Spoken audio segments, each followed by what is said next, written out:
We have come to the last word. Are you with me? Even as we hear Jesus say, "It is finished," Jesus has one last task, one final cry from the cross to let us know that he is still in a suffering body. He is still one of us, rooted to this earth. He still has agency and is making his final choice. Jesus, who has been moving throughout Galilee and Judea for years without stopping, he is perhaps in the prime of his life. And I can tell you that a man in the prime of his life does not die easily. He does not let go easily. We know Jesus' faith has promised that he will be joined to the God who has led him to this inevitable sacrifice.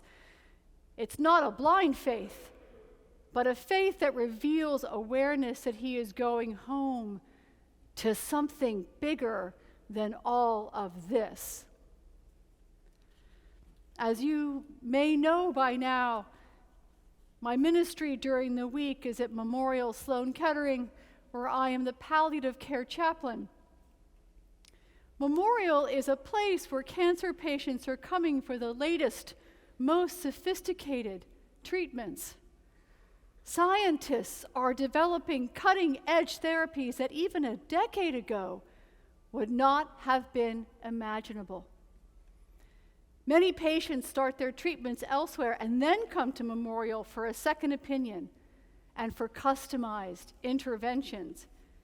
For patients in the prime of their lives, I have seen a particular fervor to find a treatment that will arrest their cancer.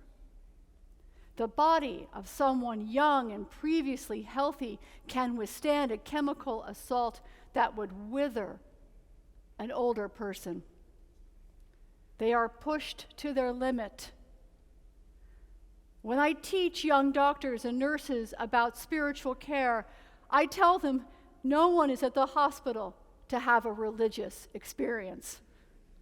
They're there to be cured, not for a service or a catechism, but to a person they will have a spiritual experience. They will be tested, and if their spirit is in such despair that the why of the treatment has become utterly lost, then all of the clinical intervention in the world will not help that patient live. The spirit is the engine that animates our bodies. It is tenacious and willful until it is not, until the moment when the body and the mind and the spirit align and point to another dimension. In my work, I can see that as the body becomes weaker, the spirit becomes larger, more dominant. There is a dance between this world and the next. In a liminal space where the internal housekeeping is being done and the pastoral imagination takes flight, sometimes interactively, but often privately. I recently accompanied a young father of 4 as he approached the end of his life. He was not particularly religious, and he and his wife knew that this was likely the end of the road for him. His wife told me that she had received a text from him at 4 a.m. that morning. He asked her where she thought he would go after he died. She turned the question over to me later on, in front of him, as a prompt, I think. He had been quiet until then, and I said to him, "I don't know. Where do you think you will go?" He shrugged and put his head down and shaking it and said, "I don't know. I can't reason it." I gently urged him to take the idea out of his head and to let himself feel where he might go in pictures. And he said, "I keep thinking about birds. Maybe I will become a bird." The pastoral imagination is the last stop in a clinical setting. The Jewish man in his 30s who is on life support and whose father is hearing the news from an entire room of doctors and nurses that there is nothing more to be done feels desperate.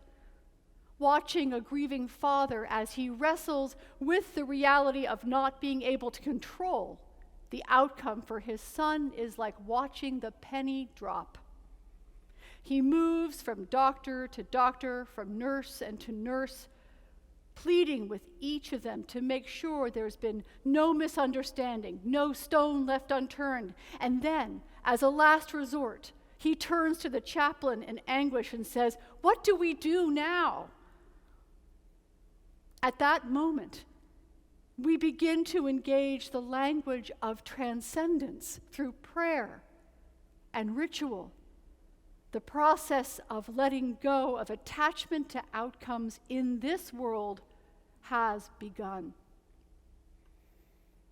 In Psalm 31, David sings, "In you, O Lord, I seek refuge. Incline your ear to me.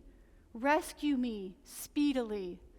Take me out of the net that is hidden for me. You are my refuge. Into your hand I commit my spirit." Does God have hands to receive us? Why not? Last week, an old friend who was a patient at Memorial had been told there was no more treatment. She had declined so fast. It all happened so quickly. She kept shaking her head and saying, "Oh well. Oh well." I asked her what it would feel like if she shifted that statement to, "And so? And so, what now?" For me as a chaplain, this is a crucial shift. This is about a door opening. There is pain and sadness when the outcome is no longer more life.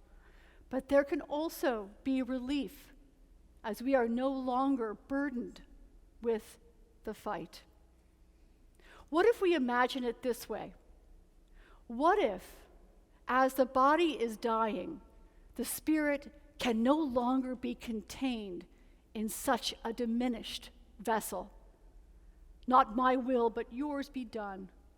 It pushes out finally as it is being called by God's unrelenting desire for us.